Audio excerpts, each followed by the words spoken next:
बार ना 5 अंधे थे और वो अंधों ने सुना कि भाई गांव में हाथी आ रहा है। वो उन्होंने सलाह मलाई, भाई चलो हम भी हाथी देख कर आवांगे। वो रास्ते में जा रहे थे, एक व्यक्ति ने कहा भाई सूरदास कहाँ चले? वो कहने लगे भाई हम हाथी देखने जा रहे हैं। वो व्यक्ति कहने लगा भाई थारा आंख तो है नहीं, आप जी को आंखें तो है नहीं, देखोगे कैसे? सूरदासों ने कहा कि हमारे हाथ आँखों का काम करें, एक बार हमें तू हाथी के पास छोड़ दे, देख हम कैसे देखते हैं। उस व्यक्ति ने उनकी पकड़ कर उंगली और हाथी के पास छोड़ दिया। वो हाथी के चारों तरफ घूम गए। एक ने हाथी के पैरों का निरीक्षण किया। अब वो नीचे से ले जावा हाथ और ऊपर पेट का अड़ जा, वहीं से वापस हो ले। उसने मान लिया कि यू थांब जैसा है यू हाथी। और दूसरे ने कान ठहगे, वो कान के ऊपर हाथ सा फेर कर उसने कानों का निरीक्षण कर लिया। एक ने हाथी के सूंड के ऊपर हाथ फेर लिया, बस इतना है हाथी। एक ने दूम यानी पूछड़ पकड़ कर उसके ऊपर निरीक्षण कर लिया कि बस इतना हाथी होता होगा, इतना हाथी है। एक ने पेट के ऊपर का शरीर के ऊपर का हाथ फेर लिया यानी उसका निरीक्षण कर लिया। अब वो पांचों चल पड़े हाथी देख कर वापस। तो फिर आपस में बता रहे हैं, एक कहने लगा रहा सूरदासो कहाँ से आए भाई तुम? वो कहने लगे हम हाथी देख कर आए हैं। भाई तुमने कैसे देखा? अच्छी आंख तो है नहीं कि हमारे हाथ आंखों का काम करते। तो बताओ कैसा था हाथी? एक कहता मैं बताऊं हाथी कैसा था। जिसने सूंड का निरीक्षण किया था वो कहने लगा पाइप कैसा हुआ हाथी? भाई हाथी होता पाइप जैसा, या प्लास्टिक की पाइप होती है ना, हाथी होता पाइप के साथ। उसने सूंड ही का निरीक्षण करके हाथी फाइनल मान लिया। दूसरा कहने लगा नहीं भाई ये नहीं जानता विषय हाथी के बारे में, मैं बताता हूं हाथी होता पटे के सा, पटे जैसा। पटा के उसने पूछड़ का हाथ फेर रखा था दूम पे। अब तीसरा बोला भाई इन दोनों ने कुछ मालूम नहीं, मैं बताता हूं हाथी होता है छाछ के सा। छाछ के उसने कान देख रखे थे हाथी के, छाछ जैसे। चौथा बोला भाई इन कुछ मालूम नहीं, मैं बताता हूं मैंने हाथी को समझा है, जाना है। हाथी होता है थांब के सा। ये पिलर होते हैं ना, गांव में थांब होते थे पहले, पत्थर के काट के पिलर से बना लिया करते गोल गोल। तो वो कहने लगा, चौथा कहने लगा भाई हाथी होता है थांब के सा, थांब जैसा। पांचवा बोला भाई मैं बताता हूं इनको पता नहीं, हाथी होता बटोड़ा के सा। उसने पेट पर हाथ फेर रखा था हाथी का, ऊपर गए। बटौड़ा हरियाणा में एक उपले धरण का गोस्से छटोक करा करें गोस्सा ने उपलों को, और उसके ऊपर का फिर गोबर का ही लेप कर देते हैं मोटा मोटा, वो बड़ा खरदरा सा होता है। तो जिसने पेट पर का हाथ फेर रखा था शरीर पर का, वो कहता हाथी होता है भाई बटौड़े के साथ। तो ये अब उनको आँखें वाले ने बता रहा है भले मानसो ये सारा मिला का हाथी है, तुम नारे नारे पार्टिन के बनाए बैठे हो। तो पुण्यात्माओं ये संसार रूपी वृक्ष, ये सारा मिलकर ही प्रभु की लीला है। इसको हम नहीं समझ सके क्योंकि हमें ये तत्वदर्शी संत यानी आंखों वाला वो संत नहीं मिला था, भगवान नहीं मिले थे। कहते मोती मुक्ता दर्शत नाही, ये जग है सब अंदरे। दिखत के तो नैन चसम, इनका फेरा मोतिया बंदरे। अब यही वो गीता जी 5500 वर्ष हो गए इसको लिखे ने, और वही वेद हैं 5500 वर्ष वेदों को हो गए लिपिबद्ध हुए ने। आज तक इन गीता जी के अनुवाद को कोई समझ नहीं सका। इसके लेखक भी अनुवादकर्ताओं की कोई गिनती नहीं। इसका क्या कारण था कि तत्व ज्ञान न होने से सबको अज्ञान रूपी मोतिया बंद हो चुका था।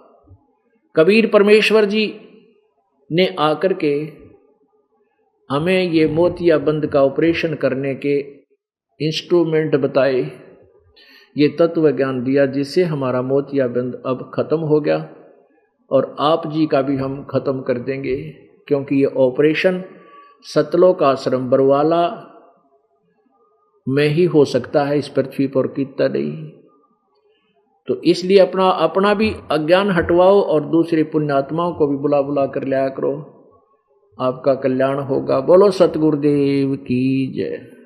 परमपिता परमात्मा बंदी छोड़ कबीर परमेश्वर जी आध्यात्मिक यथार्थ भक्ति मार्ग को बताने के लिए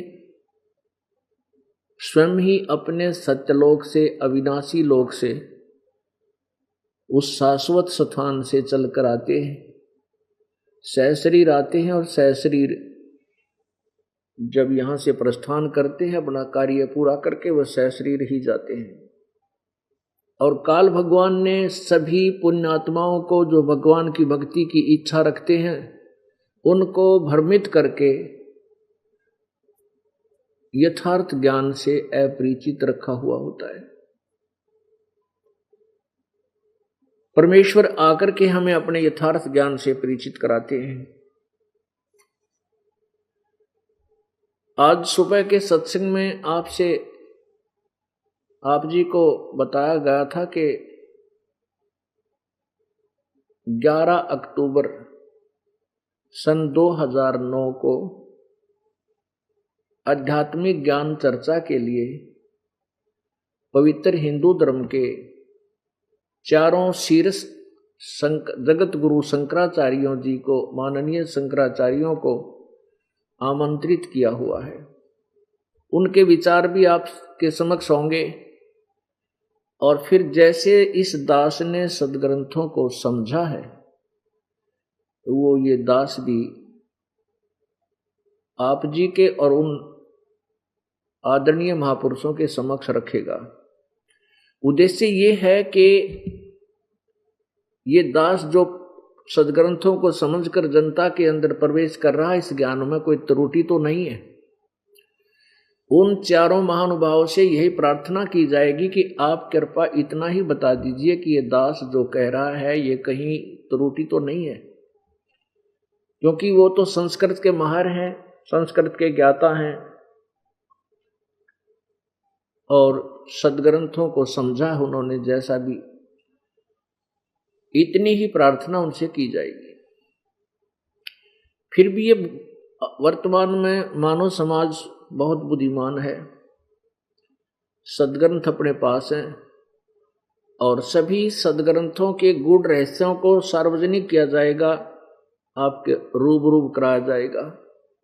अब इस दास ने जो आदरणीय शंकराचार्यों के जो इतिहास, इनका लिटरेचर पढ़ा है, उसमें क्या पाया कि इन्होंने, महापुरुषों ने केवल अधिकतर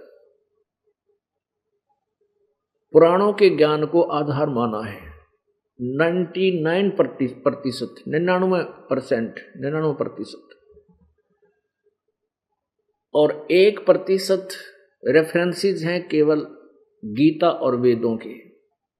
अब हमने ये भी देखना होगा कि पवित्र शास्त्र जो है हमारे, वो कौन से सदग्रंथ हैं जो हमें स्वीकार्य होंगे, जो भक्ति मार्ग के लिए हमने उनको आधार मानना होगा। चारों पवित्र वेद, वैसे तो 5 पवित्र वेद हैं, एक ऋग्वेद, यजुर्वेद, सामवेद, अथर्ववेद और 5वां सामवेद, जिसके विषय में गीता जी अध्याय नंबर 4 के श्लोक नंबर 32 में कहा है, वो ब्रह्मण मुखे का अर्थ है उसमें सच्चिदानंद घन परमात्मा के मुखारविंद से उच्चारित वाणी, कबीर वाणी। ये भी एक 5वां वेद है, 100वां वेद है। और पवित्र श्रीमद् भगवत गीता जी, ये हमारे भक्ति मार्ग के माननीय सदग्रंथ है, क्योंकि ये परमात्मा के द्वारा दिए गए हैं, ब्रह्म और परब्रह्म के द्वारा इनका ज्ञान दिया गया। वैसे तो पूर्ण परमात्मा ने ये 5 वेद इस ज्योति निरंजन क्षर पुरुष अर्थात ब्रह्म को दिए थे। इस ब्रह्म ने इनमें से 4 वेद अपने पुत्र ब्रह्मा को, ब्रह्मा के कंप्यूटर में, ब्रह्मा के अंतःकरण में अपनी श्वास के द्वारा फीड कर दिया। वैसे तो बड़ी कहानी है कि उसने अपने श्वासों के द्वारा सागर में, समुद्र में गुप्त छुपा दिए, फिर सागर मंथन किया। प्रथम बार तो समुद्र में बाहर आए ये वेद ब्रह्मा ने ग्रहण किए, और ब्रह्मा के अंदर अंतःकरण में इस काल भगवान ने फीड कर दिए। और जैसा कि माननीय शंकराचार्यों के द्वारा जो इतिहास पढ़ा, उन्होंने बताया है कि चारों वेद ब्रह्मा जी के श्वासों के द्वारा निकले थे, ये मनुष्य के द्वारा किए हुए नहीं है, मनुष्य के द्वारा बोले हुए नहीं है। और पुराण जो हैं ये श्री रजगुण ब्रह्मा जी के द्वारा 18 पुराणों का ज्ञान दिया गया है। इसमें जो अन्य पुराणों के अन्य नाम हो गए, ज्ञान ये ब्रह्मा जी द्वारा दिया गया है। अन्य जो ऋषि महर्षियों का जिसके नाम ये लिखी गई, कुछ वो वक्ता है, उसने कुछ अपना ज्ञान उसमें मिला करके, कुछ ब्रह्मा जी से सुना हुआ ज्ञान, कुछ अपना अनुभव मिला करके अलग इसके विभाग कर दिए, इसलिए 18 टुकड़े हो गए। वैसे 18 पुराणों का ज्ञान एक ही बोध कहलाता है। तो हमने जो हमारे पवित्र वेद और पवित्र गीता जी जो चारों वेदों का ही सारांश है, और वो ब्रह्म के द्वारा, ज्योति निरंजन ब्रह्म के द्वारा, क्षर पुरुष के द्वारा श्री कृष्ण जी के शरीर में प्रवेश करके बोला गया है। तो ये हमारे भक्ति मार्ग के प्रमाणित सदग्रंथ हैं। और पवित्र 18 पुराण, पवित्र महाभारत, इनसे हमें ज्ञान प्राप्त है कि ब्रह्मा विष्णु महेश के बारे में जो हमें ज्ञान दिया गया, तो ज्ञानदाताओं ने, गुरुओं ने यही बताया कि ये ज्ञान हम शिव पुराण से सुना रहे हैं, ये देवी पुराण से आपको बता रहे हैं कि ब्रह्मा विष्णु महेश अजरो अमर हैं, ये हम ब्रह्मा पुराण से बता रहे हैं, ये हम विष्णु पुराण से आपको पढ़कर सुना रहे हैं। ऐसा हमें बताया जाया करता था। अब हमने इन सदग्रंथों को स्वयं देखा, तत्व ज्ञान रूपी उस सूर्य के प्रकाश में जब इनको समझा, तो पुराणों का ज्ञान जो है ये वेदों और गीता जी के इक्विवेलेंट नहीं, बराबर नहीं है। लेकिन पुराणों से हमें ब्रह्मा विष्णु महेश और अन्य देवताओं का ज्ञान हुआ। अब उसी ज्ञान को जो हमें उन पुराणों से भी हटकर बताया गया था, उसको हम स्वयं देख रहे हैं, जान रहे हैं। आज सुबह के सत्संग में आपको सुनाया गया कि 3 परमात्मा हैं, परिभाषा प्रभु की। ये परिभाषा प्रभु की कंप्लीट होती है जो आज सुबह के सत्संग में आपको सुनाया गया 2 घंटे में। अब यहाँ पवित्र गीता जी को हम अधिक प्रयोग में लेंगे, क्योंकि पवित्र गीता जी को जनसाधारण, पवित्र हिंदू धर्म का जनसाधारण व्यक्ति मानता है, और प्रत्येक ने इसका कोई ना कोई अध्याय घोट रखा है, पढ़ रखा है। और इसको हम रूबरू कराएंगे इस पवित्र सदग्रंथ को, तो आसानी से आप जी समझ जाओगे। और इस दास का उद्देश्य है कि आपको सदग्रंथों के गूढ़ रहस्यों से परिचित कराऊं, ताकि आपको कोई भी शास्त्र विरुद्ध ज्ञान देने वाला कोई ऋषि, गुरु, आचार्य भ्रमित ना कर दे।